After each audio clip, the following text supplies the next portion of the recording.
Look! Up in the sky! It's a bird! It's a plane! No, it's... Huh. Oh. Okay, then. It's a boner, folks. Folks, it's a boner. Oh, hey, speaking of boners, welcome to Smash Fiction Hard Choices, the podcast where we rank the fuckability of characters from a fictional universe and discover the true meaning of horniness. We'll find the median, the zenith, and the nadir of fuckability, but really, this podcast is about the rumpled spandex costumes we've left scattered across the floor of our bedroom along the way. On today's episode, we face a crisis on infinite butts as we rank the fuckability of the Justice League of America.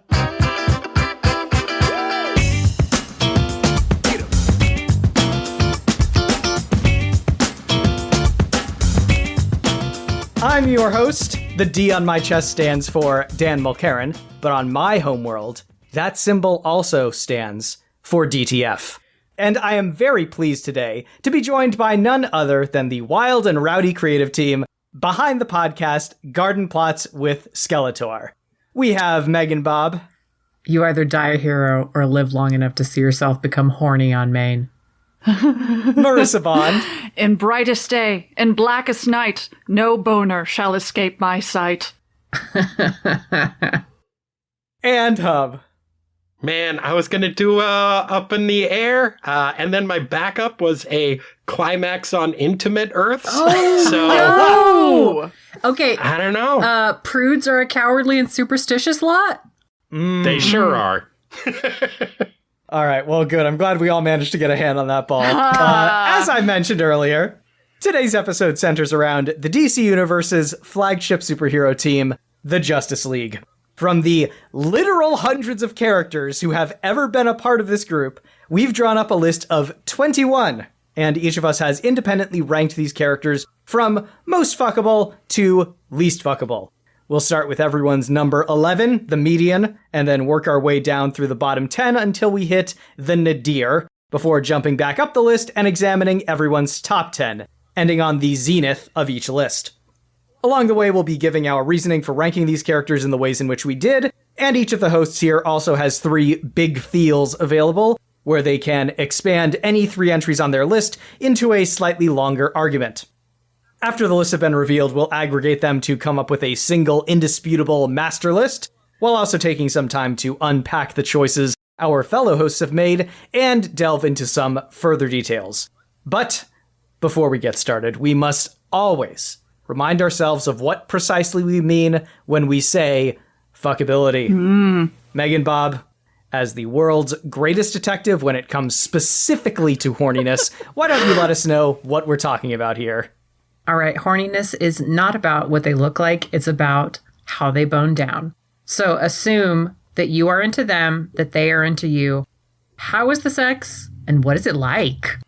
And with that in our minds, we're just about ready to get started running down these characters. But first, we must pay a momentary bit of tribute to those characters who didn't quite make the list. These are our honorable mentions.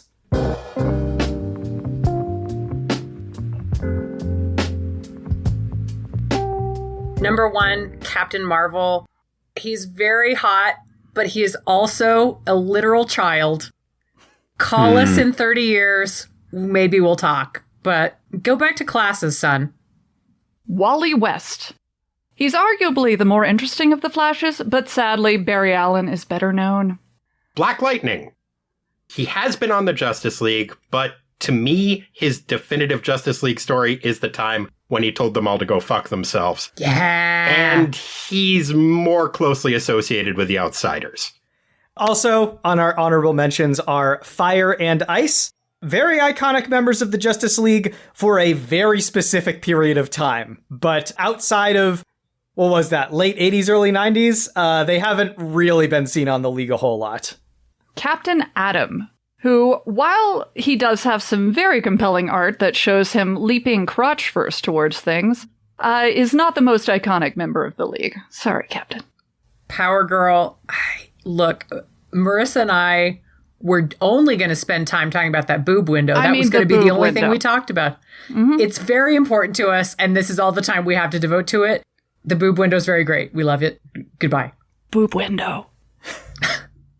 Someone else who sadly did not make the cut is Elongated Man. You know, he has his own thing going, but the truth of the matter is we have one character on the list who is stretchy, and we have many who are detectives. So we just kind of felt like when it came time to pull apart that Venn diagram, he just didn't really bring a lot unique to the table.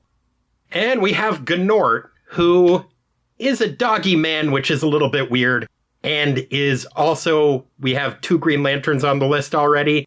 And also, I would just be disappointed that he wasn't Gnark the whole time. All right. Well, now that the honorable mentions have been left honorably behind us, we now turn to the elite 21 members of the Justice League that did make the cut, and whose fuckability we will be ranking today. Starting with number 1.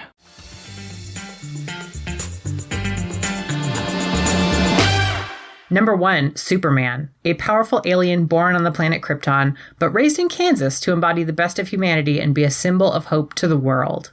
Number 2 is Batman, a billionaire who was orphaned at a young age and dedicated his life and his fortune to striking fear into the hearts of criminals. Number 3, Wonder Woman, an Amazonian princess who left her home on Paradise Island to spread a message of love, feminism, and justice to the rest of the planet.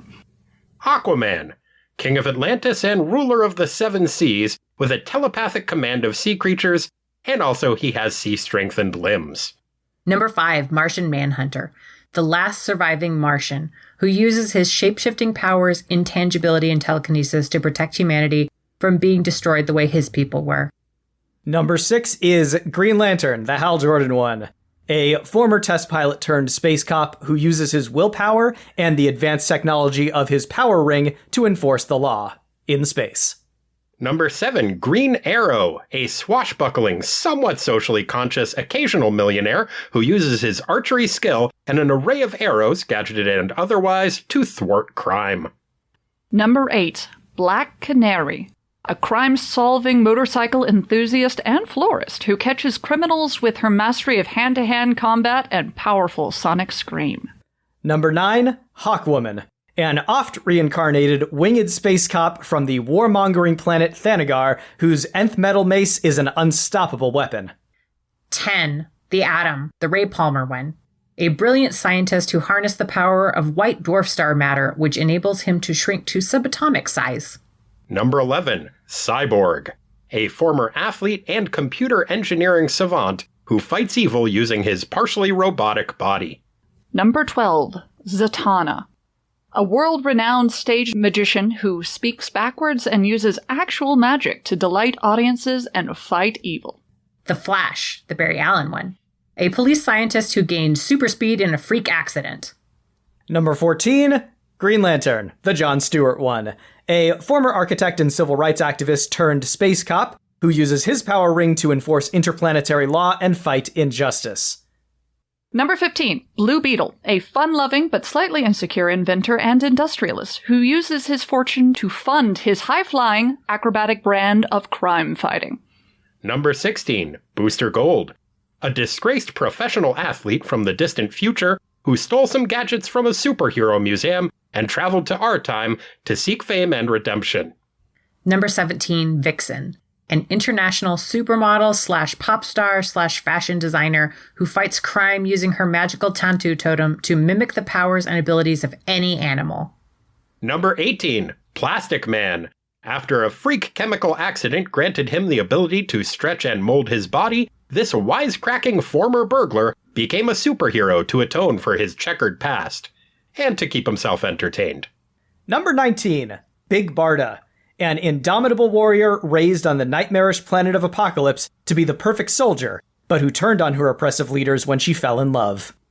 Number 20, Oracle, the paraplegic crime fighter formerly known as Batgirl who fights crime using her detective skills, martial arts prowess, technological savvy, and research librarian training. And number 21, Snapper Carr, a generally well-meaning but easily duped useless beatnik who couch surfed at the JLA headquarters for a while as their unofficial mascot before inadvertently betraying the team and eventually learning to teleport, I think. Look, slot number 21 is always a little bit of the wild card slot. But speaking of 21 slots, we each have 21 slots to fill in every way. And we are going to start, as we always do, with the median of our list, number 11.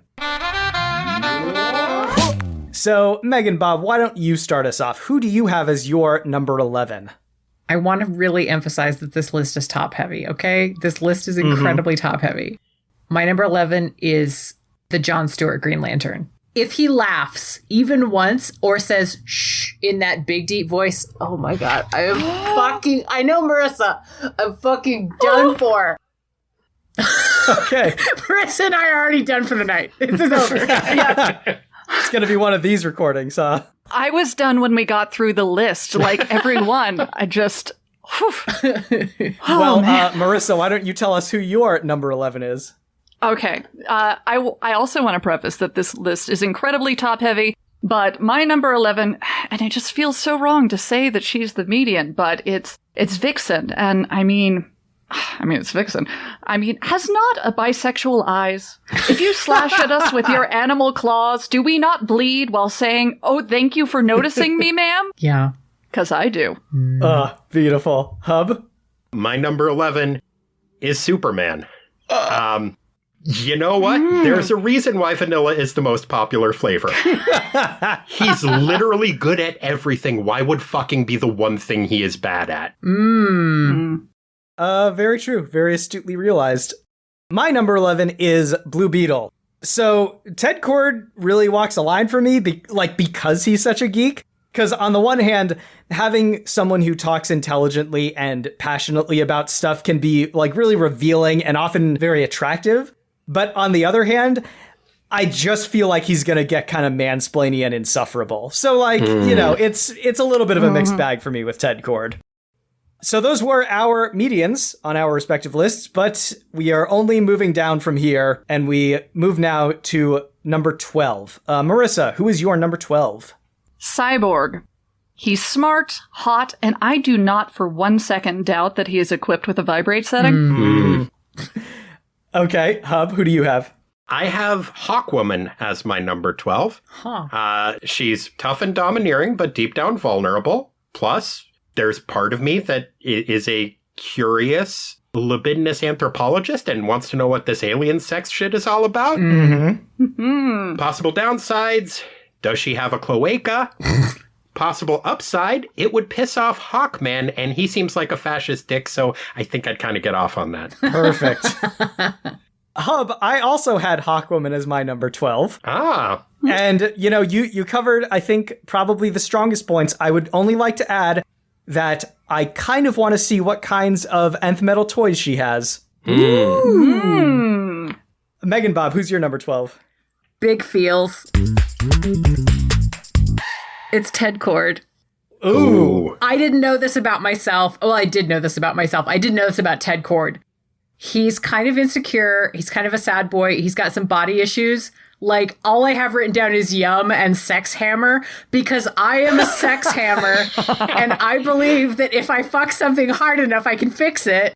And so I'm but I can make him whole and love himself again, and I can fix this sad boy somehow. So that I read so much fanfic about him, guys. I read so much.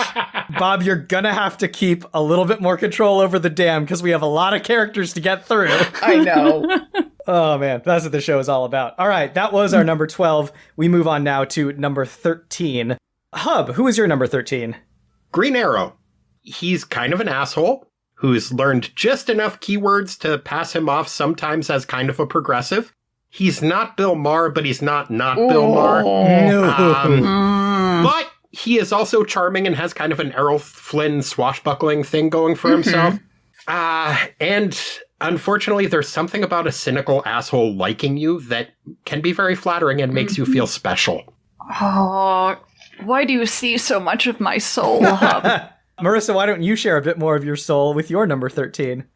Okay, my number 13 is Aquaman, who seems fun and confident in a way that doesn't take himself too seriously, though he's absolutely a UTI waiting to happen. Oof. But also the way he looks at Mara, I'm like, they've got antibiotics for UTIs, so... Just saying, fucking in water. No. Oh, yeah. I appreciate your willingness to risk take. It's very admirable. MeganBob, how about your number 13? Booster Gold. That 25th century fucking. I want to know what it's all about. What is he into?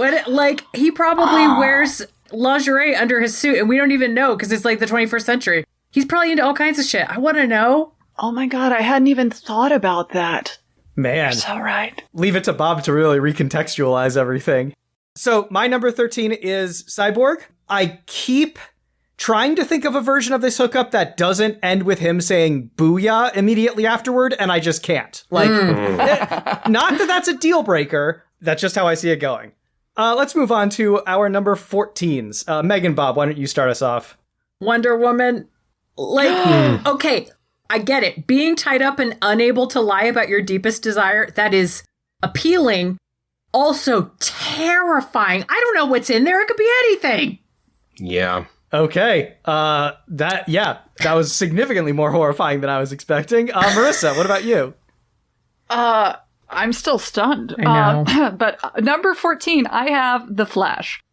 Speed is not generally a skill I look for in the bedroom, but it seems that speed does not come naturally to him. He was perpetually late and getting lost in his work, so I like that there's some variation in the bedroom and attention to detail, Yeah. All right. What about you, Hub?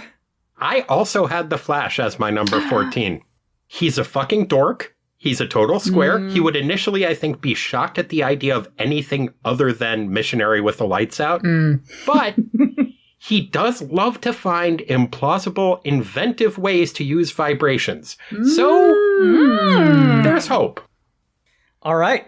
My number 14 is Jon Stewart, Green Lantern. And I think I'm the only person so far who has not talked about how top-heavy this list is. This list is extremely top-heavy because when I try to picture in my mind what the dead center of my list would be on kind of like an ideological perspective, it's basically an architect. So, no offense to any of our listeners who may practice that particular pursuit, but I do feel like in terms of just the dead center of sexual attraction, like that's kind of Jon Stewart for me.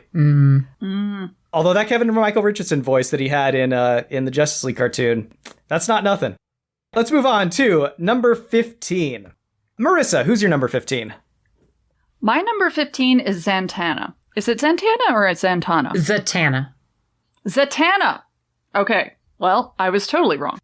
Anyway, she canonically knows how to party. I'm really conflicted on this one, because she's maybe an enjoyable fuck, but I think she is also a mind fuck. She's intense in a way that I don't know if I'd be able to relax enough to enjoy the experience. However, I think if I did catch her in the right mood, a mischievous, impish one, we could have a lot of fun. So, I don't know, she's moved a lot on my list. Okay, Hub, what's your 15? The Atom.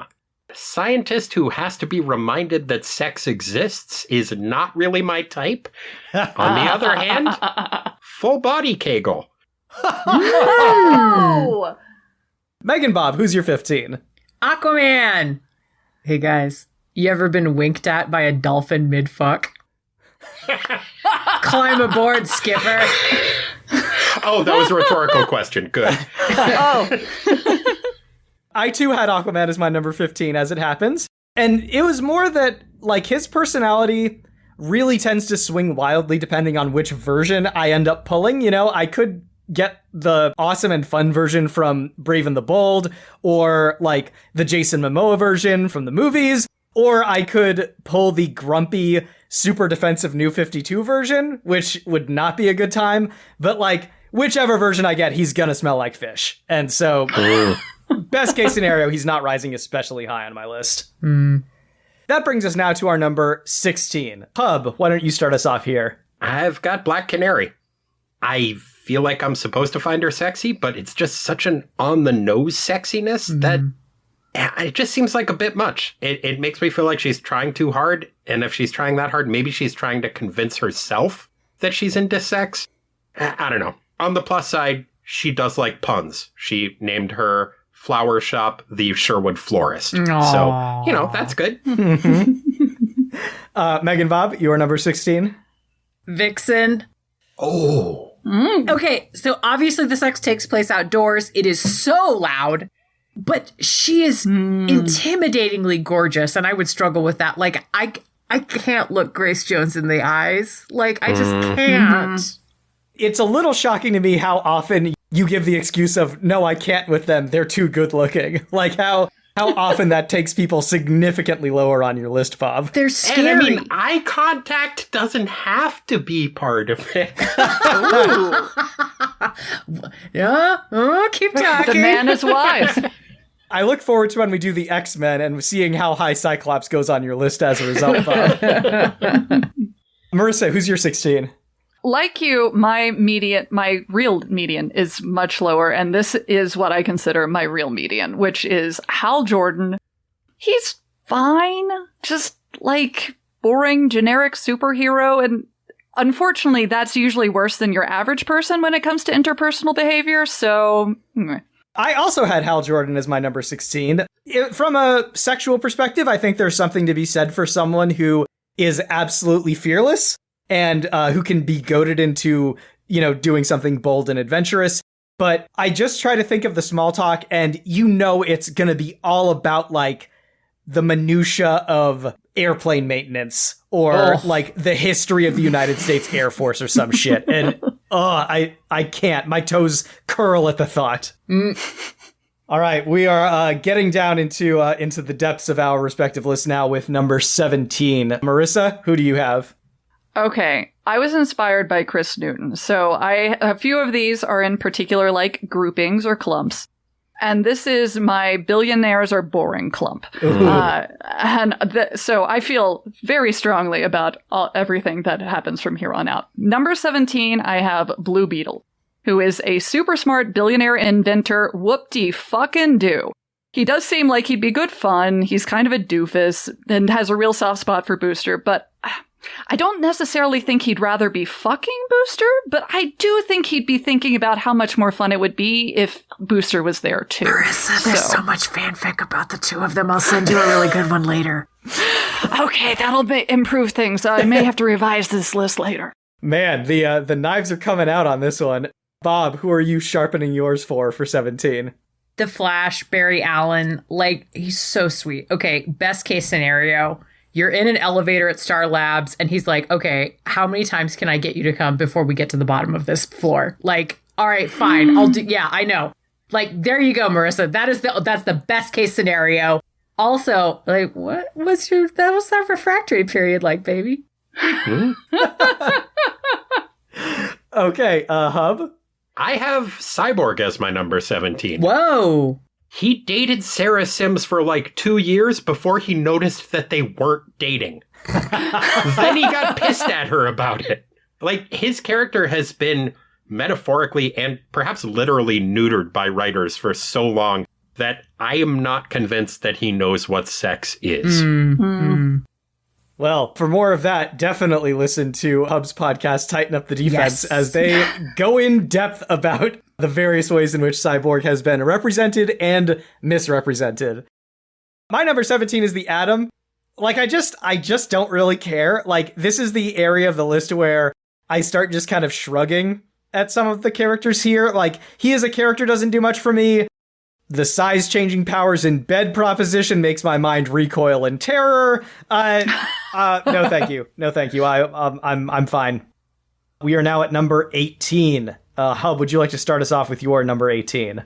I am going to spend one of my big feels tokens, Dan. Okay. On the Batman. Okay. Oh. I had a feeling someone might have some feels about Bruce Wayne. Batman doesn't want to fuck me. He wants to fuck crime.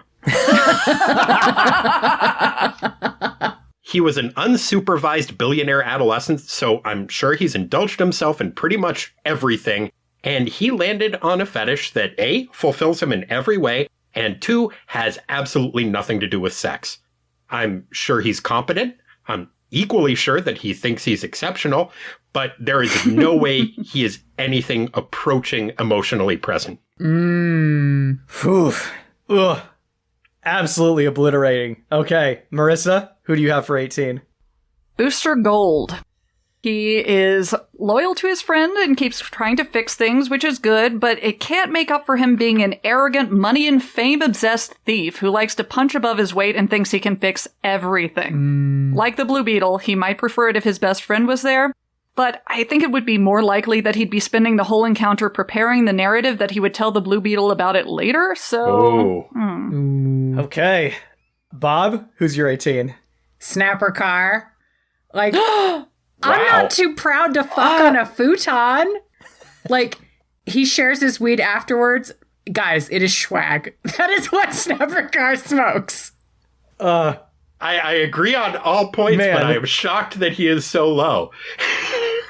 You are absolutely silver lining the hell out of this character, Bob, and I appreciate you for it. My 18 is the Flash. Similar to the Atom, like his personality does nothing for me. Marissa, it's nice that you took those like disparate elements of his character. You were like, yeah, he's super fast, but he's also late all the time. And like, I'm glad for you that you found something redeeming in that. I find it that he has two opposite bad parts of his personality that I also have to deal with. Like, he can't focus. He might accidentally vibrate me to death. I just, no. I can do significantly better. MeganBob, let's hear your number 19. Green Arrow. I will leave a positive Yelp review if he keeps the swashbuckler boots on. That's it. Okay. Hub, you are 19. I feel I'm being a bit of a spendthrift here, but I am going to spend my second big feels token on Plastic Man. Ooh. All right. I dig his aesthetic, like, a lot. But his personality is like a coked up Jim Carrey. He doesn't have a good sense of humor. He has a relentless sense of humor. And it seems like he would just be exhausting to be around. Also, the shapeshifter thing.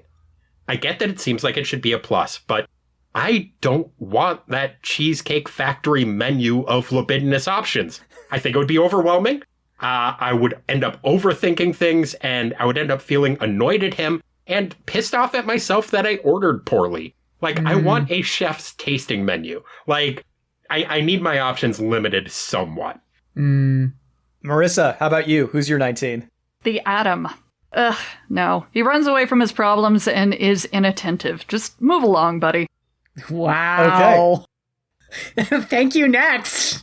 Yep. So my 19 is Snapper Car. He's gonna smell like patchouli oil. I'm gonna take his shirt off and see that he's wearing 2 puka shell necklaces. He won't stop talking about the one time that Batman looked at him with something other than silent contempt. Like, it's gonna be a miserable night. This is past the no thank you and into the no thank you. Snapper car was still a yes for me. I know. Don't think that had escaped my notice, Bob. That brings us into our number 20. Marissa, who did you have for this spot? Green Arrow. Faux social activist billionaire with a savior complex? Hard pass. He's a billionaire who dresses like Robin fucking Hood. Fuck you, Green Arrow. MeganBob, who would you like to take similar issue with? Batman. It's probably pretty good. He's competent. That's his thing, his competence. But I'm going to be thinking about the Gotham version of Pennyworth the whole goddamn time and going, that was great. Can I get your butler's number? Hub, who was your number 20? My number 20 is Hal Jordan. He's an entitled, incompetent, unself-critical space cop whose sole redeeming characteristic is that he has perhaps the most willpower in the universe. So think that through. Sex with Hal would be terrible, unimaginative, and monotonous. He would be super proud of himself for doing it, and the worst part is, it would go on forever. It's like if Sting only liked Missionary. Wow. What a vivid nightmare you've painted for all of us today, Hub. Thank you. It's what I'm here for. Also, I just saw Alfred Pennyworth from Gotham. And? And my panties exploded. Okay. So, definitely a very honorable mention for that particular version of Alfred. My 20 is Plastic Man. Hub covered a lot of it. The sense of humor being chief among his various and sundry sins. What I will add to what Hub already said, flexibility is all well and good, but superpowered stretching and twisting only looks good in cartoon form. The second that I see his facial features start to like enlarge or distort, that might be it for my erections ever. That might be the end of my life as a sexual being. All right, and with that, we've come as we knew we always would to the nadir, our number 21 slot. Hub, who do you have for this one? I am ruining a lot of curves here. And I'm sorry. It's Martian Manhunter. Holy fuck! He's a telepath. There's no way I could be anything even approaching uninhibited with someone who can read my mind. It's just a non-starter. Okay. Yeah, really putting your foot down on that one. Given the vocal reactions of some of the other hosts, I think we will have some very interesting discussions in the Let's Unpack That section. But for now, Marissa, who is the bottom of your list? My number 21 is Batman. Angry, taciturn, emotionally distant sex, and not the good kind. Like, listen, I love a good self-flagellating guilt complex as much as the next Catholic, but Batman just wouldn't get caught up in the passion and feel badly about it. He just wouldn't get caught up in it at all. One eye is always looking for the bat signal. No. All right. Bob? Hal Jordan. I am sorry. The man without fear, if you are going to stick anything into my body, I would like you to have fucking just a little bit of fear, please. I cannot. I assume Daredevil's a non-starter for you as well, as a result. Fucking He's so sensitive, though. It's true. He would cry about it at least. He'd have the decency to cry. Yes. Okay, that brings us to my number 21, my nadir, and mine is Booster Gold. So, I would like you all to think back to high school.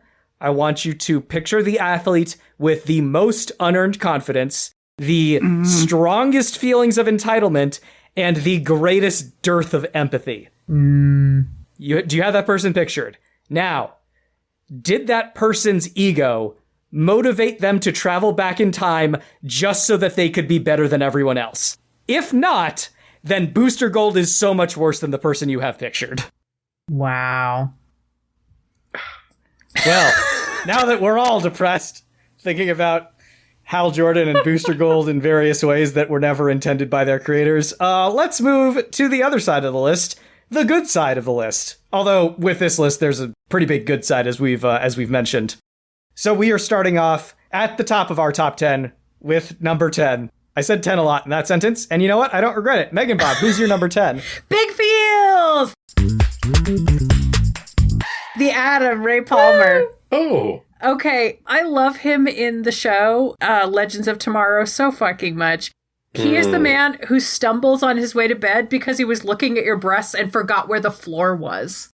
He just thinks you're amazing, says, great, whether you say, oh, I just want to cuddle, or whether he says, babe, can Black Canary and I spit roast you? Like, the most winning attitude in the fucking universe, is delighted all of the time, and is like, he's just so fucking great, and he's just gonna smile every time you take your bra, because he thinks it's amazing that you have boobs. That's so cute. Wow. And this is your number 10. I am just waiting with breathless anticipation to hear how much better the top 10 get than this. Who's your number 10, Hub? My number 10 is Aquaman. He was introduced to Atlantean culture as its king when he was 18. So, he sampled all the possibilities of the undersea Kama Sutra and figured out what he likes, plus it's different shit. Once again, the whole idea of being a libidinous anthropologist is fascinating to me, plus sea-strengthened limbs. Are you presuming he also has a sea-strengthened dick? Is that what you're implying, or? Well, I was just thinking it would be nice to be held, but Held with the strength of the ocean's crushing depths. yeah. Aww. Sure. I'll do anything once. Marissa, who's your number 10? Martian Manhunter. And this was hard because I really like Martian Manhunter. I was not aware of Martian Manhunter before I started researching this, and now I'm in love. So we're bringing people together. Well, all right. People and fantasies, I guess. But he's Superman light. He's less likely to inadvertently kill you, is what I mean. He's intelligent, articulate, empathetic, handsome, but doesn't feel like the need to, preen about it. Also, he has, a questionably arched eyebrow that my heart just, yes. Mm-hmm. Anything you want. I feel you. All right. So my number 10 is Batman. Easily the highest showing for the Dark Knight on this list. And it's just in the end, what we're rating here is how good we think these people are going to be in bed. And, Batman is good at everything. He gets in at my number 10 slot more or less by default.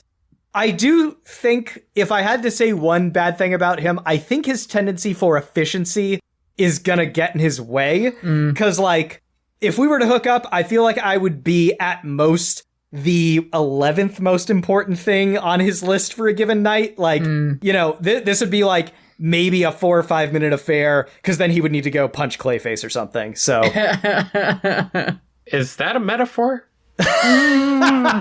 He could punch my Clayface anytime. What does this mean? Let's move on to number 9. Marissa, who do you have as your number 9? I'm torn on all of these, but Jon Stewart, I keep moving him up and down the list because, I don't know if the first time would be amazing, but if you built up trust between you, he has a warm, fun, generous energy, and a sex toy whose only limit is your imagination. And if you tell me this ring isn't a sex toy, you're wrong. I know. Hub, who do you have for number 9? I also have Jon Stewart as my number 9. This is where it gets weird, because he's been at many places on my list since I brought up my list. Because there have been so many different iterations of Jon Stewart over the years, both in comics and in other media. I feel like he's all things to all people. My preference is for the brash, young civil rights activist architect. But if you don't like that, there's the hyper-competent military man who wants you to drop and give him 20 kisses, let's say. Or the broken man who needs you to help put him back together after his hubris helped destroy a civilization. And he's lived off planet for a while and has probably picked up some interesting tricks. So there's a lot to like about Jon Stewart. Hub, I had forgotten about that moment where he gets to the center of the planet and he sees that it's yellow. And I am such a fool for putting Jon Stewart as low on my list as I did. All right. You could fix him, Dan! I know. All right, my number 9 is Vixen. I was trying and frankly failing to come up with a lot of good examples of animal traits that, she could use in the bedroom. I don't think that power is necessarily correlates to good sex. But then also, I remembered she's still a supermodel who is essentially Grace Jones. So yeah, that's fine. That's fine. You can have no powers as far as I'm concerned. Your power is giving me this erection. There ain't no kryptonite for that. All right. Bob, who is your number 9? My number 9 is Black Canary. Marissa, a lot of these are aimed directly at you. After once we get to this point, she is the woman who whispers, "You're gonna leave Dick for good after this." And I'm like, damn girl, I fucking might. Oh my god. And now we move on to our number 8s. Hub, who do you have for this one? My number 8 is Blue Beetle. He's a relatable human being who is actually funny. He is ripped like a phone book at a Bodybuilders for Christ exhibition. But is underrated, so he still feels like he has something to prove. He's very agile and bendy, but in a non-Cronenbergian body horror way, like Plastic Man. I feel like he is the best boyfriend material on the list. And you can just ask Oracle or Booster Gold about that. Yeah. Yeah. Okay. Bob, how about you? Who's your 8? Cyborg! Touching metal and skin at the same time is hot. Like, I don't know. It's just, it's just a thing. I don't know. Sorry, not sorry. Okay. All right. Marissa, who do you have for 8? Okay, this is going to be controversial, but big feels. My number 8 is Snapper Carr. And for a lot of the reasons that you actually had him way lower. No, those were not bad reasons. I just wanted to fuck other people more because I fucked Snapper Carr. I don't need to fuck him again. I know, but okay, take this journey with me. So with Snapper Carr, you can take some edibles and fuck on a futon and then giggle and pretend to be sober when the JLA members pass through the kitchen where you're eating marshmallows and potato chips with chocolate syrup while sitting on the floor. And that sounds like a really great night. Oh my God. And then you're going to fuck in the chocolate syrup and potato crisps. That's just a thing that'll happen. And you aren't likely to be nearly murdered by a crime boss while swept up in the arms of your super-powered lover. But also, you aren't likely to be nearly murdered, or more likely, totally murdered. Snapper Carr is not a character who's going to avenge your death, so you're pretty likely to get through the night without dying. And that is just narrative science, my friends. Ooh. Oh. Wow. I appreciate this this metagame you're playing here. And I'm also shocked, number 1, that Snapper Carr appeared in anyone's top 10, and number 2, that he has yet to appear on Hub's list, which I'm very curious about. We'll get there eventually. I guess we will, man. I guess we will. My number 8 is Big Barda. So she feels like playing with fire to me. You know, obviously, like, I tend to, when I mentally construct these scenarios, we usually, like, start in a bar. And, like, Big Barda would be immediately one of the first people that I notice and am attracted to. But would I emerge from that encounter with, I don't know, like, fewer than 6 broken bones? I can't say that I would, nor can I say that it wouldn't be worth it. So, you know, lots of factors to consider. Aww. We're at number 7 now. Who do you have for this one, Marissa? Okay, so this part of my section is the tier called Fantasy Roller Derby Fuck Team. And my first one on that one is Hawkwoman. And she is someone that you can get drunk with and rant about the patriarchy, then go break some bottles in an alley, and then go back into the bar and fuck in the back room. I mean, I thought we could do it in the bathroom, but I think we need more room than that. So, yeah. She's got wings. Yeah. She's got wings. I mean, she could take them off, but you probably don't want her to. Oh, hell no, I don't want her to. Yeah, they'll make it work. It's fine. Hub, who's your 7? My 7... I am going to spend my final big feels on. And it is Big Barda. Aww. I would just feel so dominated, but so safe, I think. There's a realness to her, perhaps because she is based on 2 actual real-life women. Her appearance is based on a woman named Lainey Kazan, and her personality is based on Jack Kirby's wife, Roz Kirby.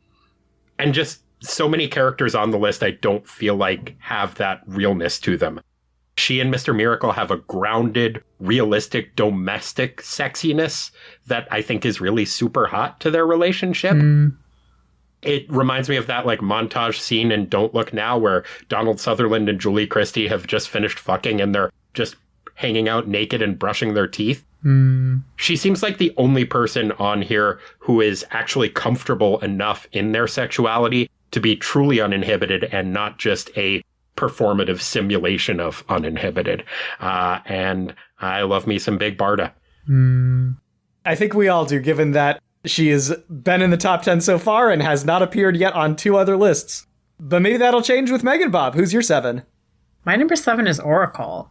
So the thing that I have as the big bonus of Oracle is the most high-tech foreplay imaginable. Like, you are just going to get texts all day telling you, like, what sexy stuff she wants you to do, or, like, what you're doing that she thinks is really hot. So you're basically being edged from afar 24/7. And whenever you do get into the same room, it is going to be fucking explosive.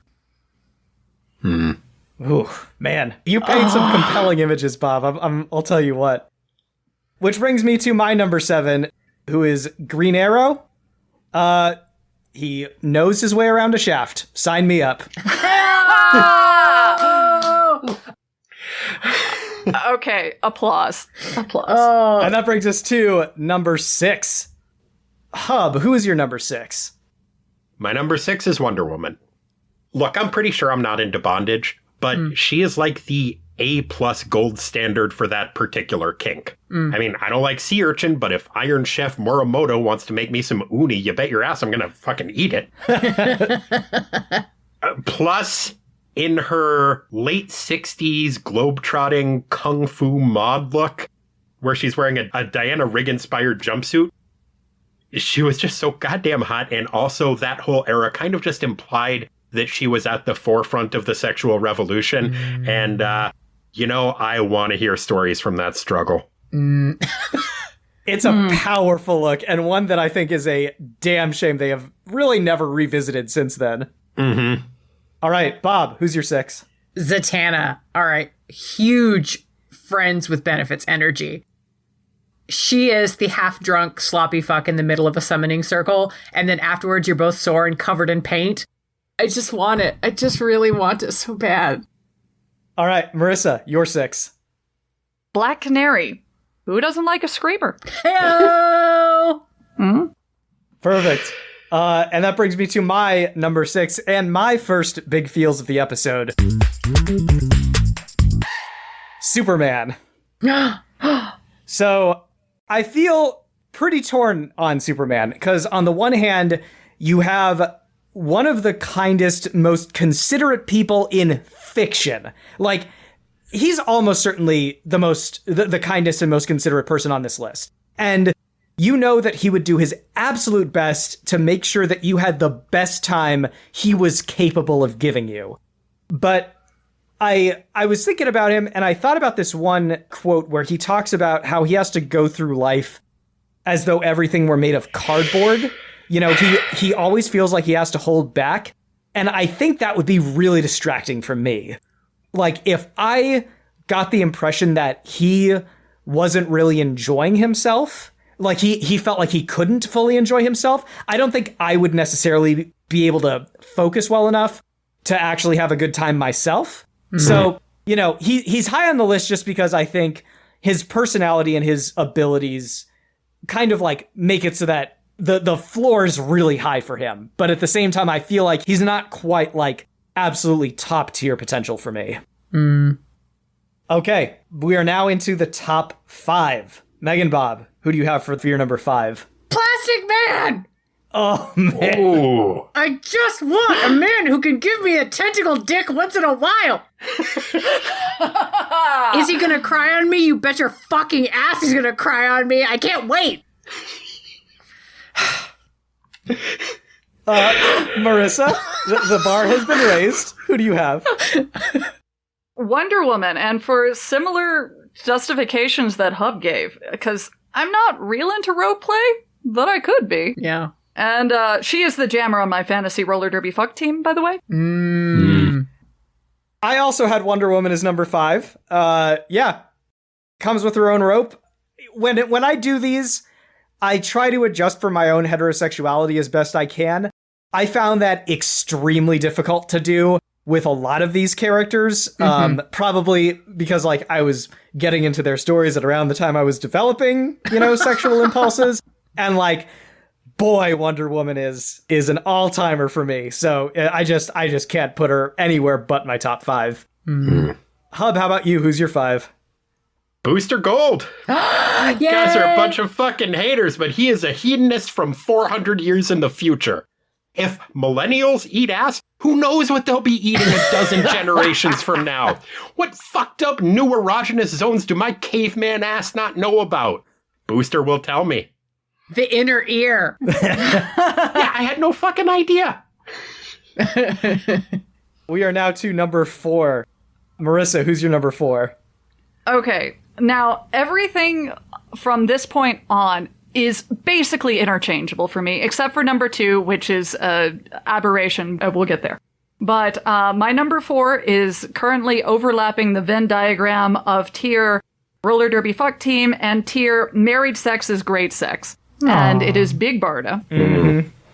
Because her name is Big Barda, and she looks and behaves exactly like a Big Barda should. I don't think I need to explain more than that, but if I have to, she's also a magnificent mix of powerful and imposing with a dry wit and a solid domestic life, and I just want her to break my body, heart, and soul every day for the rest of my life. Put that in the vows. Hub, how about you? Who's your 4? Snapper Carr. Oh, buddy. Yeah! I'm not proud of it, and I did notice that him having a futon, specifically a dirty futon, has, I think, played into all of our pictures of him. It absolutely has. I'm a sucker for an insecure hot mess with a million stories. I'm not proud of that, but dirty futon is going to trigger a flood of horny sense memories. Mm-hmm. And if that futon is on the floor of a high-tech superhero cave, all the better. Mm-hmm. Yeah, I just picture us, getting high and laughing at all the squares that are superheroes that are hanging out. I think it would be really fun. Yeah. Mm-hmm. I should have put him higher. Man, what was I thinking? Bob, who's your 4? Marissa, this is for you. Okay, Hawkwoman should have been higher. Here's why.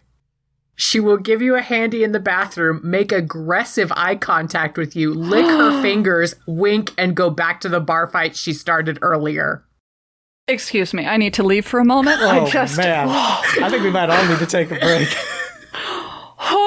Oof. I was not expecting this level of endurance necessary to get through this episode, but we gotta soldier on. I literally just wiped sweat from my forehead. It may be because I'm in a non-air conditioned room, but I'm not willing to put off other possibilities. My number 4 is Zatanna. Again, we're just like digging directly into the core of my sexuality, and I love a woman in fishnets. Okay, We're moving on to number 3. I'm going to start this one off. My number 3 is Black Canary, because I love me a woman in fishnets on a motorcycle. The Sonic Scream thing is admittedly a bit risky, but I like to think that under ideal circumstances, it could basically serve as a giant advertisement for my own sexual prowess. So I'd like to be optimistic about this. Warn the heavens, a warrior is coming. All right, Bob, who's your 3? Superman. I never expected him to be this high. I thought he was going to be my median. But okay, his safe word is kryptonite. If you want to know more, you have to sign a waiver. But guys, I have fucking cracked how you fuck Superman. Oh. I have a pen and pencil ready. Please go. Okay, you're going to have to unpack this later. You cannot do this without informed consent. Okay, all right. Well, let's put a pin in that for later. Marissa, who's your 3? Mine is a big feel. And it is also soups. Mine, I thought this would be different. I don't know why I thought that. I started him way down at the bottom. And I don't know why I thought that, because if you've ever seen my husband, it should be obvious that I have a soft spot for dark-haired, broad-shouldered truth and justice types with a strong jawline. But it wasn't until I saw Superman's heart's desire was to live a happy domestic life on a farm in Krypton that I finally saw the side of soups that will make my underwear explode from my body as if shot from a t-shirt cannon. And that's that. Perfect. All right, Hub, your number 3. My number 3 is Zatanna. Ooh. She grew up touring the world in showbiz. Like, in the DCU, being a stage magician is kind of like their equivalent of being a rock star. She's adventurous, she's playful, she has a fun kind of Marlena Dietrich thing going on with her tuxedo and fishnet combo. It's like some weird gender play in there that's kind of cool.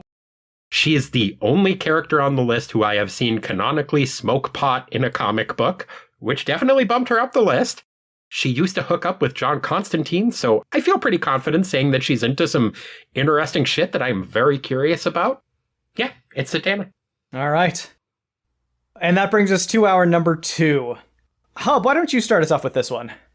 Number 2 is Oracle. She is a sexy research librarian like that isn't fucking redundant.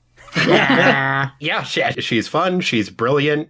She knows how to be a person in a way that I feel like most of the guys on here don't. Yeah, she's fucking rad. Awesome. All right, Bob, who's your 2? Big Barda. Like, she's the lesbian wife of my fucking dreams. Being loved by her would be like being ravaged by a fucking hurricane. I am ready to be broken. I want to fuck on all the household appliances with her. All right, Marissa, who's your number 2? This is my last big feels. And my number 2 is Plastic Man. Marissa! Plastic Man is the human embodiment of the acronym DTF. His costume looks like the year 2003 dragged him through a Fredericks of Hollywood and dropped him in the bedazzled pimp cup section of Spencer's Gifts. He is completely malleable, corny as hell, and kind of a doofus. But with Plastic Man, you're going to do things that had never occurred to you or to him or to any sentient being before. It will be confusing and sometimes weird, but full of sensations that you could not repeat with anyone else, other than Elongated Man, but he's got dignity, so he'll never try. He doesn't have much dignity. Hear that, Ralph Dimney? Come and fight us. All right. My number 2 is Martian Manhunter because the possibilities are endless. Like, I'm not normally one who fetishizes the super alien, but okay. First of all, you have his Martian physiology as his default form. And like, in terms of genitalia, I don't even know what's going on there, but I'm like deeply curious to just see, just to experience it. But that's just step 1 with Martian Manhunter. Because then you have his shape changing. And then you have like weird telepathic mind sex. There's just so much I feel like one night would not be enough with this guy.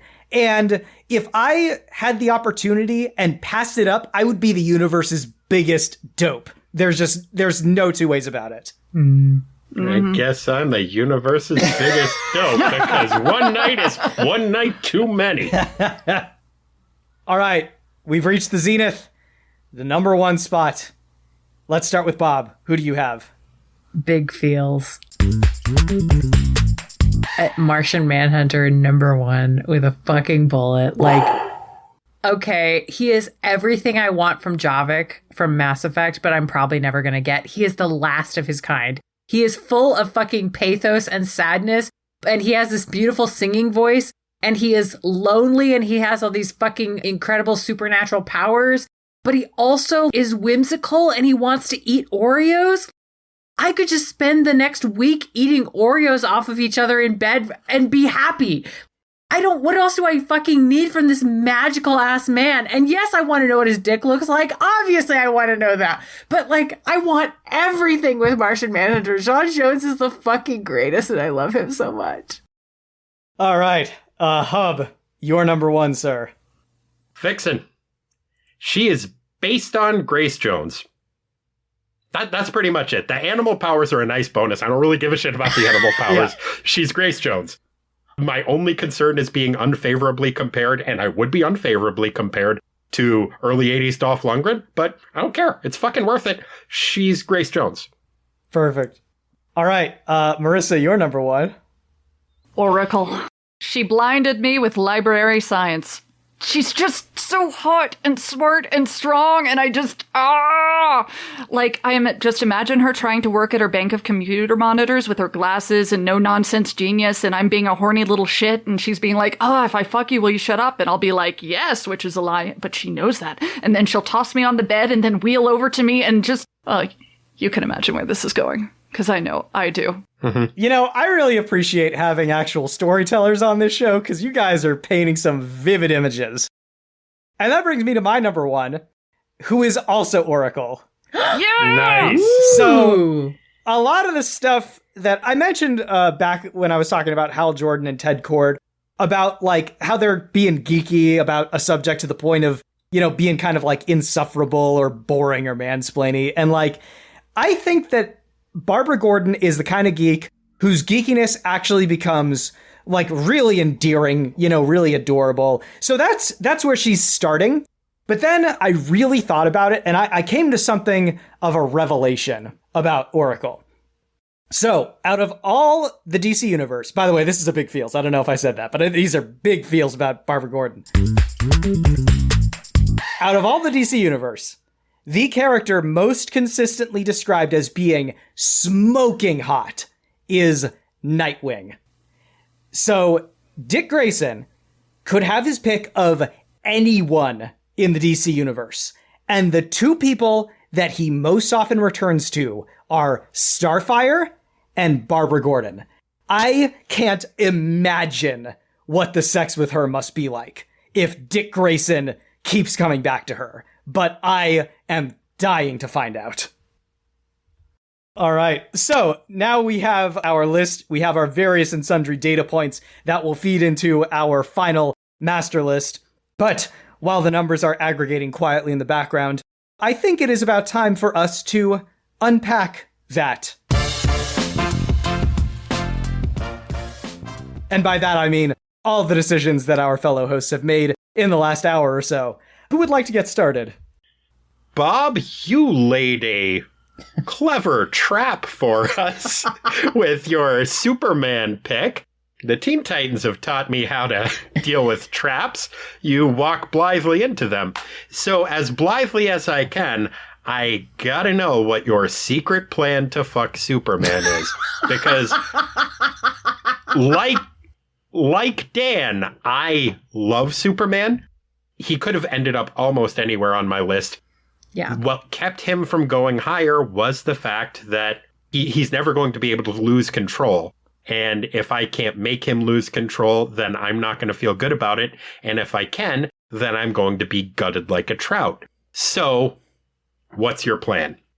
I think the secret to fucking Superman is that it's judo, baby. You have to use his own strength against him. And by which I mean, okay, I think you have to get to the scenario where you say, all right, you have to lay perfectly still and let me do whatever I want to you. And his thing has to be letting go through not moving. Like, basically, he would have to just be, like, passively receiving. And that's not nothing. That can be really hot. But I think that's what it has to be with Superman. Or you're like, okay, this is the range of movement you were allowed. Like, it has to be a dom situation. And I think it has to be structured in that way because there has to be some sort of thing preventing him. And I think it has to come from somebody else, because if it's just him withholding, then I think he's going to feel really, like, not great about it. But I think if you told him, all right, I'm going to do whatever I want to you, and if you move, I'm getting up and leaving for the next, like, 5 minutes, and you just have to wait, then I think Superman, as a person who is, like, a control freak himself in many ways, would enjoy that immensely. And in some ways, it's not the thing that he would love to have, but it is the thing that is accessible to him unless he fucks another Kryptonian. Bob, I have to say, if Lex Luthor were asked, we need to fuck Superman, how do we make it happen? I feel like that's the plan he would come up with. Like, that is the kind of brilliant plan that someone who is obsessed with Superman would come up with. Question, though. Canonically, do kryptonite condoms exist? Only if you're Kevin Smith, which... Okay. I feel like I bring this up every time I'm on one of these, but yes, Kevin Smith has done a lot of thinking about superhero genitalia. I mean, out there doing the Lord's work, it's very important. Sure. What if you end up, though, with a red kryptonite condom? That has an unpredictable effect on him. Could make a bunch of tiny little Supermans shoot out of his dick. I know, Marissa and I are like... This isn't a deal breaker right now. No, I'm just saying, it's total multi-ball style with what power he's granted by the red kryptonite. He could turn into a dragon. It's just, it's still not a deal breaker. Man, all right. Well, now we're seeing some of the appeal that some of us saw in Martian Manhunter. I feel like we need to move on, or this is just the show now. Okay, so Hub, we occasionally get some big gaps between the numbers that we assign to these characters. So Martian Manhunter. Yeah. MeganBob had it number 1. I had it number 2. Marissa had it number 10, so still in the top 10. And you had dead last, which the rare case of a character being at someone's number 1 and someone's number 21.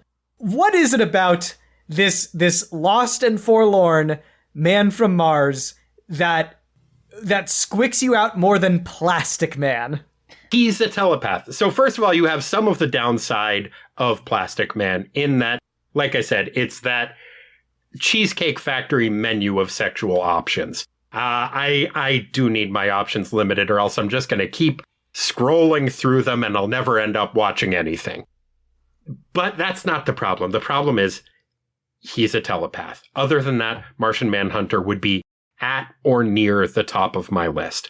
I love this character. I think he's a great character. I think he's a great person. You get the anthropological exploration of how they fuck on Mars. I absolutely want to know that shit. But there was a commercial that used to run really late at night when I was still working in bars, routinely getting home about 3 o'clock. That was for a party line where it had the worst ad copy I've ever heard. It had a sexy lady whispering at the television screen, "Let your inhibitions run wild."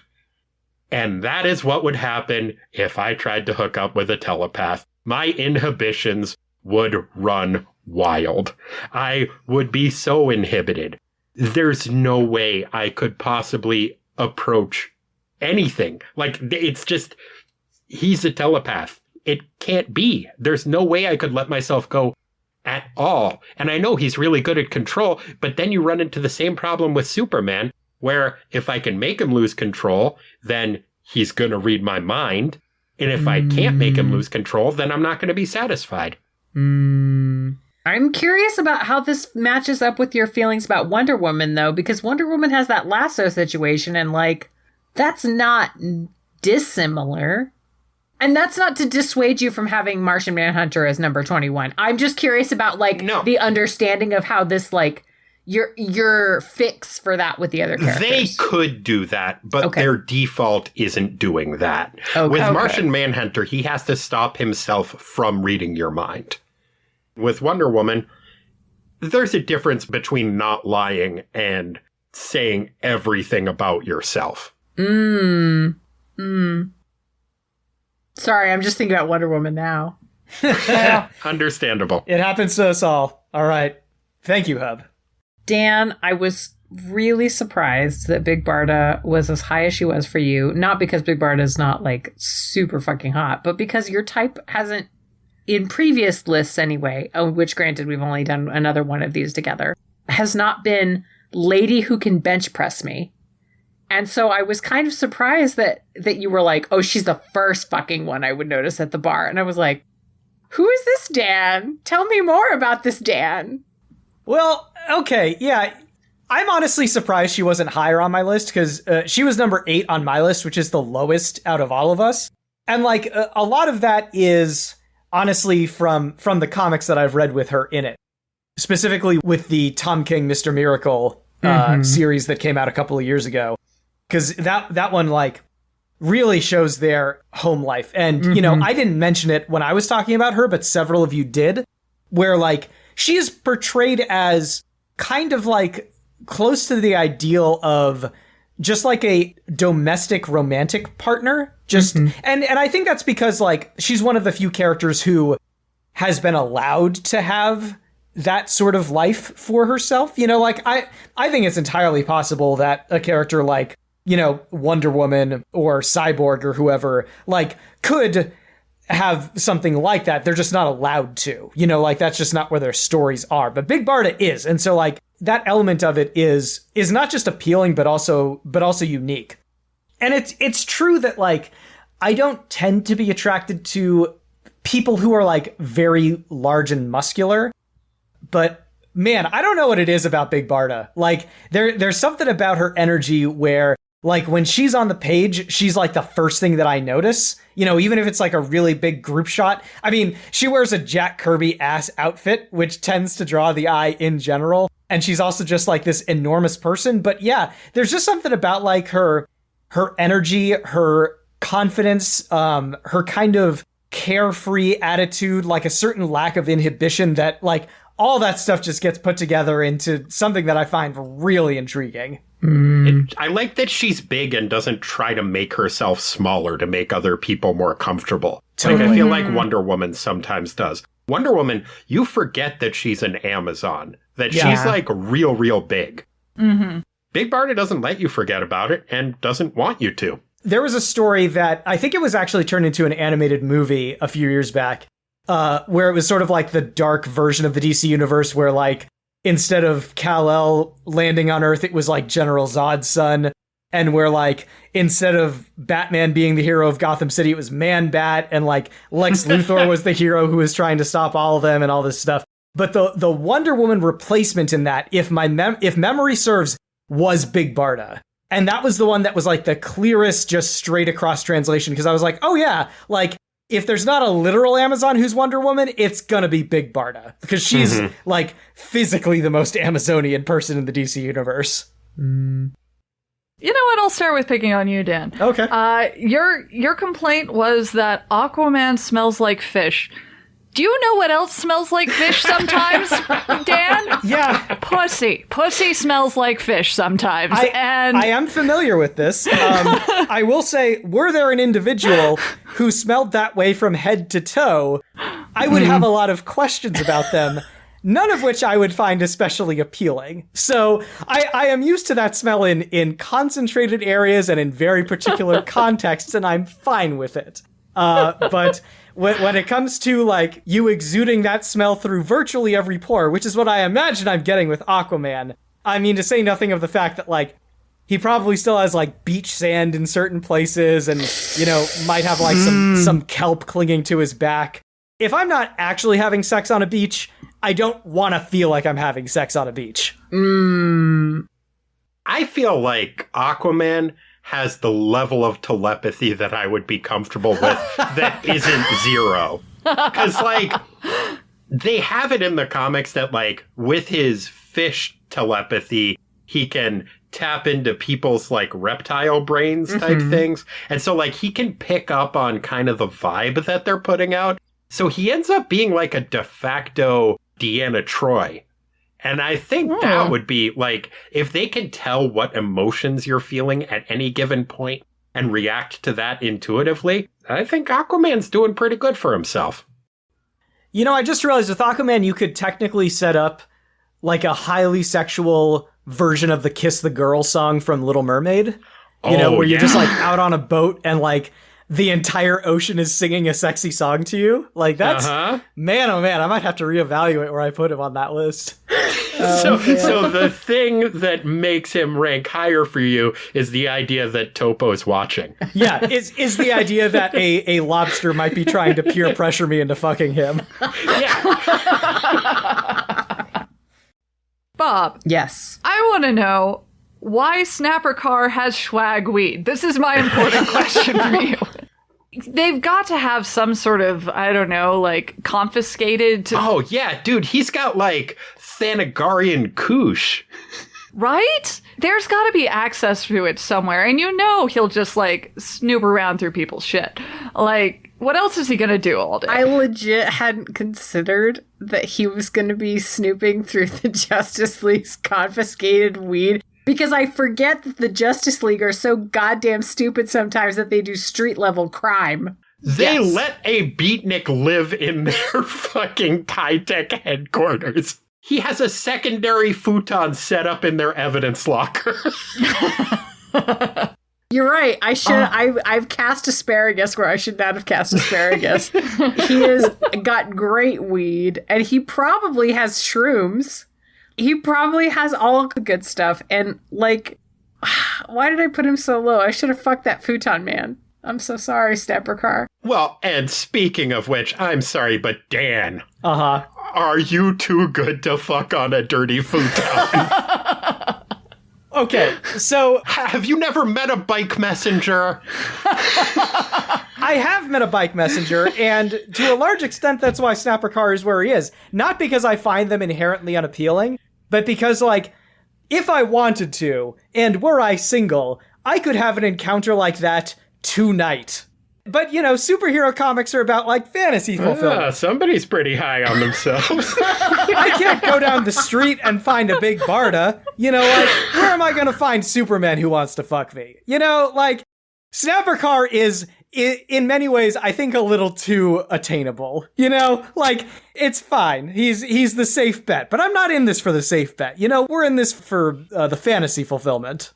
Well, then I suppose that 25th century hedonists are just lying around on the ground out there in Hollyweird. Okay, Hub, actually, this leads into something I have a question for you and actually Bob about, because you act like 25th century sex will be new and fascinating. You know what?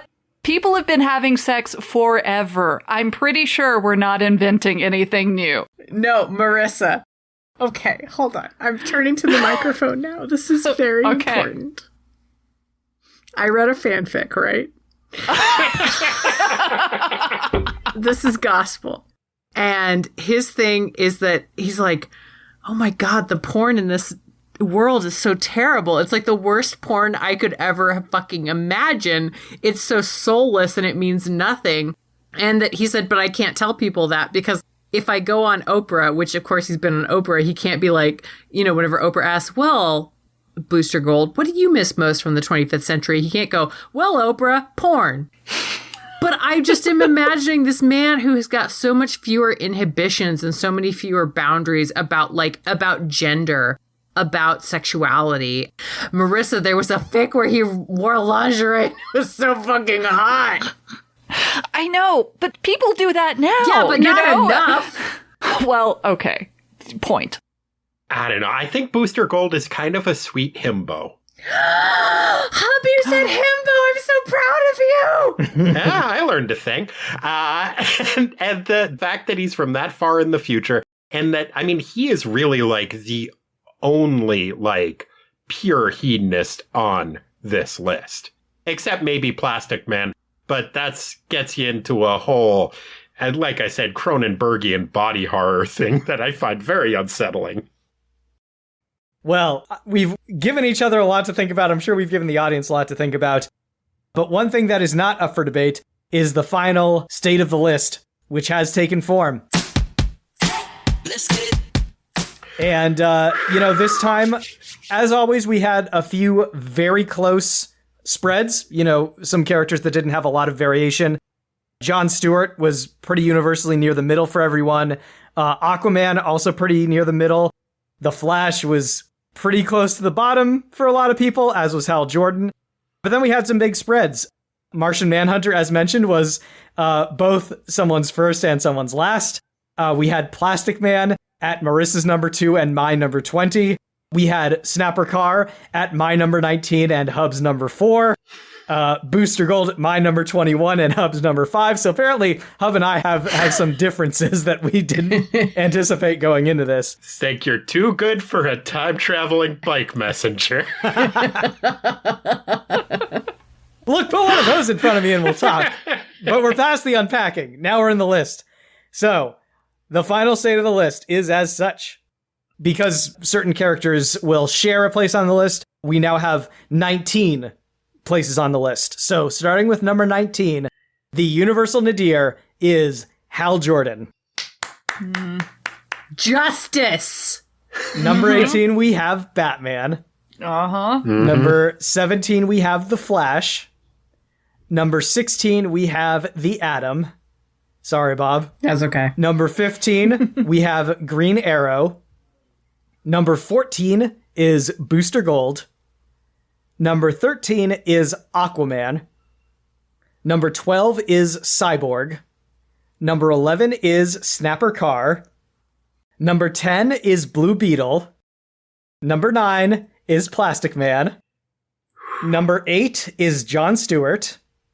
Number 7 is Vixen.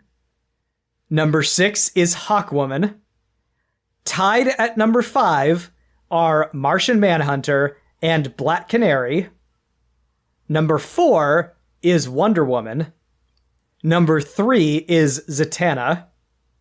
Tied for second is Superman and Big Barda. And at number 1, the universal zenith of the Justice League is Oracle. And that means that the character who sits very strongly and securely at the median level of fuckability for the Justice League is Plastic Man. High five, Marissa. I feel like that cannot possibly be correct. And yet the numbers don't lie. Well, Wow. as Katrina Ernman Newton mentioned, our system is terrible. Our sample size is fucked. At no time is that clearer than it is right this moment. But there you have it. Eels O'Brien, Plastic Man himself, is apparently the benchmark by which all other characters are measured. Is he more or less fuckable than Plastic Man will be the question raised in future discussions about Justice Leaguers. Oh, man. All right, now that we've all taken a step back and realized the extent of the devastation that we've wreaked upon society, how fuckable would we say the Justice League as a whole is on a scale of 1 to 10 boners? Are you spelling that with a W or Am I spelling what with a W? as a whole? Oh, Oh! thank you, Hub. I don't know how we got this far without you. It's spelled however you want, buddy. All right. I think that hole is very fuckable. With a few obvious whammies, like Hal Jordan. But I mean, even he's got those like sideburns. Those are nice. He's got those little dignity villages on the side of his hair. I think if that's it, well, no, he's terrible and I hate him. But everybody else, there's some upside to. Like Batman ranked super low for me, but you know, I'll go to the Batcave, take a look at a giant penny. That seems like a fun night. I'm giving the JLA, I'm gonna say 8 boners. Okay. I think I have to go with 9 boners on this. Like, even the characters that I don't find especially likable are still, like, pretty hot, you know? Like, they're all in good shape. They're all reasonably attractive. And, like, we said it from the get-go, this list is very top-heavy. There's just a lot of all-timers on this list. Like, the top, honestly, probably, like, 15 characters on my list are just, like, major hitters for me. So, yeah, I'm going to go with 9. I'm going to go with 9, too, for similar reasons. Like, there's a lot of really annoying, entitled, super rich guys at the bottom of my list, but those that are at the top of my list, like Big Barda, Oracle, they would be on the top of any list, you know? I just guess it's going to be 9 boners for me. I have to give it a 9 as well because I didn't get to my I could take it or leave it until 19. Like, I was all in until after Snapper Car. So, like, I never expected this of the JLA. Not ever. Especially since everybody in the MCU was so fucking hot. I was like, how can this be so much hotter than the MCU? But it is a billion times hotter than the MCU. It's so much hotter. Man. I feel like I burned myself looking into this universe, and now I'm like, well, I forever changed, and I guess I'm just horny for these things now. Great. So yeah, it's a 9 boners for me. You know, if I could give a 0.5 boners, it would be a 9.5 boners. That brings us to an average of 8.75 boners for the Justice League. Thoroughly respectable. All right, well, I feel spent. Now, as we look around and start gathering our clothes up and preparing to go our separate ways, the one question that remains to be asked is, what did we learn today?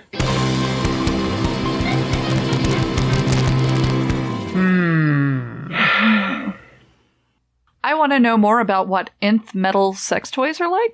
It's not really a thing I've learned so much as a journey of research that I am about to embark upon. I guess I've learned that crustaceans can basically talk me into fucking whoever they want? You didn't know that before today? I mean, I feel like a fool for not realizing it earlier. Well, now you're going to be a lot harder to trick. Yeah. I guess I learned that I may as well sell that crab suit. I think I learned that I'm way more into Superman than I ever thought I would be, in a way that I think I thought, I'm not that basic, I'm cool, I don't want to fuck Superman, and then like 2 seconds later I'm going, actually though, 1, it would be super hot, 2, it would be amazing to be held by those arms afterwards, like nothing else in this fucking universe. And you can't put a price on that. I am that basic. We are all that basic, and that's fine. It is fine to want to be held by Superman. Yeah, he's number 2 on our list, tied with Big Barda. We are all that basic. Mm-hmm. All right. Well, this has been deeply educational on too many levels to count. But Hub and Marissa, thank you guys for coming on and sharing your wisdom and your perspective with us this evening. Happy to help. Is there anything you all would like to tell our listeners about? Perhaps other projects that you are working on that they might enjoy checking out? Oh, Hub, do we have anything interesting that we work on? Ooh. Cool. I make a pretty good ZD. I don't think they could all come over for that, though. You know what? What about our Gardening with Skeletor podcast? Oh, that's right. We do have that thing. Yes. Well, I mean, they've clearly never heard it mentioned before, but... Wait, you guys have a Gardening with Skeletor podcast too? Oh, wow. This is awkward. Is there going to be a rumble? Is this like showing up to a party wearing the same outfit? Oh, it is. Yes, we all do a podcast called Garden Plots with Skeletor, in which the titular villain from Masters of the Universe advises his listeners about different gardening tips, some plant facts, but more often than not, he is beset upon by his own minions, by the vagaries of being a supervillain in Eternia. It's a little bit audio drama. It's a lot of bit weird character stuff, but it's also pretty educational. I think it's pretty fun. These 3 write for it and also do character voices. I play Skeletor and I edit it. I enjoy working on the show more than I am able to say, and I hope you all listen to it and enjoy it as well.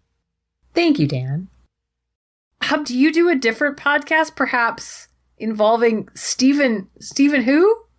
Oh, yeah. I do Tighten Up the Defense. It is a podcast in which I cover either a Teen Titans or Defenders comic book with my brother Corey. And we just chat about the entire run of both the New Teen Titans and the Defenders, one issue at a time. We just reached issue 101 of the Defenders, which is a lot. So if you're interested in hearing more about those characters, I believe Bob was making reference to Stephen Strange. Yeah, you can check that out at Tighten Up the Defense. It's TITAN. And if you skip past everything that's about a certain Tennessee football team, you'll find my show.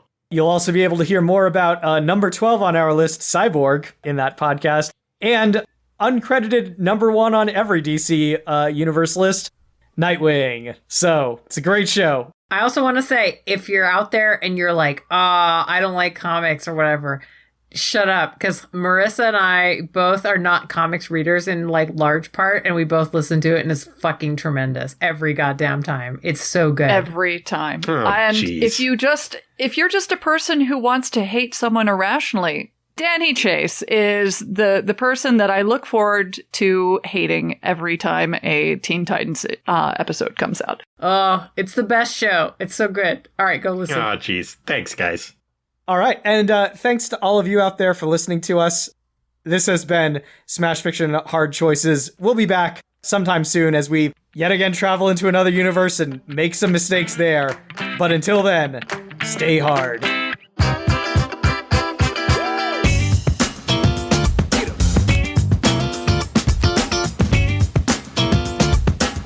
This has been Hard Choices.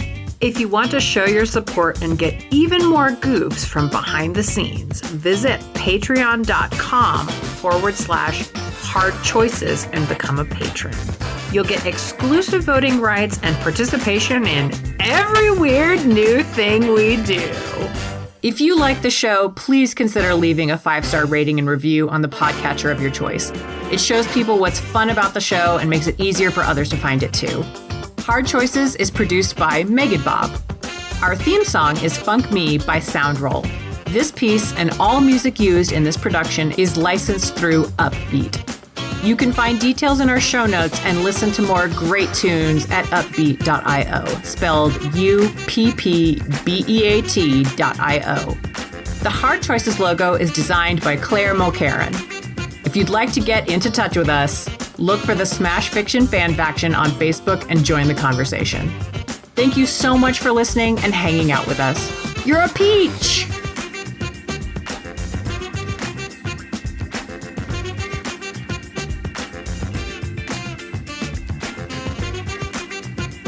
And the two people that he most often returns to are Starfire and Barbara Gordon. I can't imagine what the sex with her must be like if Dick Grayson keeps coming back to her. But I am dying to find out. Well, and she keeps coming back to Blue Beetle, so I think some of you people owe him an apology. Hey, I am down to ride the Blue Beetle dick! Nobody said you weren't, Bob. I'm sorry.